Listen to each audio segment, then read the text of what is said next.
সংসদে ভুতুড়ে ভোটার ইস্যুতে উত্তাপ, রাজ্যসভায় আলোচনায় নারাজ কেন্দ্র, জিরো আওয়ারে তৃণমূল ওয়াকআউট করলো।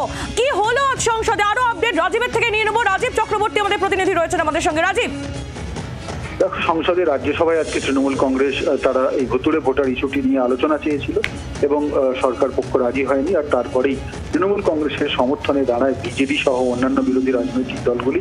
বিজেডির নেতৃত্বে তৃণমূল কংগ্রেস এবং বিজেডি তারা ওয়াকআউট করেন রাজ্যসভা থেকে, এবং রাজ্যসভা থেকে এই ওয়াকআউট করার সময় অন্যান্য বিরোধী রাজনৈতিক দলগুলি তারাও তৃণমূল কংগ্রেস এবং বিজেডির পাশে দাঁড়ায়। তাদের দাবি যে রাজ্যসভায় ভুতুড়ে ভোটার এবং এপিক কার্ড ডুপ্লিকেসি নিয়ে আলোচনা করতে হবে, যদিও সরকার পক্ষ সেই দাবি মানেনি। আর জানিয়েই রীতিমতো উত্তেজনা ছড়ায় এবং রাজ্যসভা মুলতবি করতে হয় দুপুর 12টা পর্যন্ত, এবং তারপরে দুপুর 12টায় আবারও অধিবেশন শুরু হয়েছে। ধন্যবাদ রাজীব। ভুতুড়ে ভোটার ইস্যুতে উত্তাপ সংসদে। Power plant on 18,000 bighas of land in Karbi, Anglong district of Assam. Please. Thank you, Deputy Chairman Shah, for allowing to raise the important issue about Assam. Please do not come to the bill. Please, I request you to hold it and please go back. Indigenous soil,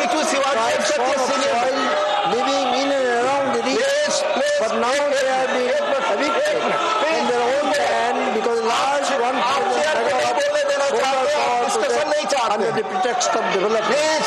The government of Assam has completely denied the same policies and the main entity and is moving forward to build a large 1,000 megawatt solar power project with the help of Assam Development Bank on about.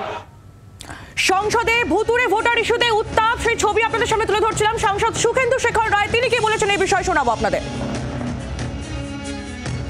Epic ইস্যুতে walkout করেছি, তার মূল কারণ হচ্ছে দেখা যাচ্ছে যে পশ্চিমবঙ্গ সহ ভারতবর্ষের বিভিন্ন রাজ্যে, বিশেষত যেগুলো বিরোধী শাসিত রাজ্য, সেখানে ভোটার লিস্টে ভুতুড়ে ভোটার ঢোকানো হয়েছে।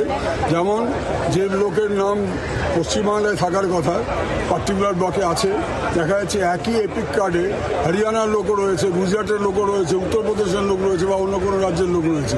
সারা ভারতবর্ষে অবিজেপি শাসিত রাজ্যগুলোকে নিয়ন্ত্রণে আনার জন্য ভোটিং ব্যবস্থাটাকে তারা নিয়ন্ত্রণে আনতে চাইছে, এবং সেখানে ইলেকশন কমিশন নীরব দর্শকের ভূমিকা পালন করেছে।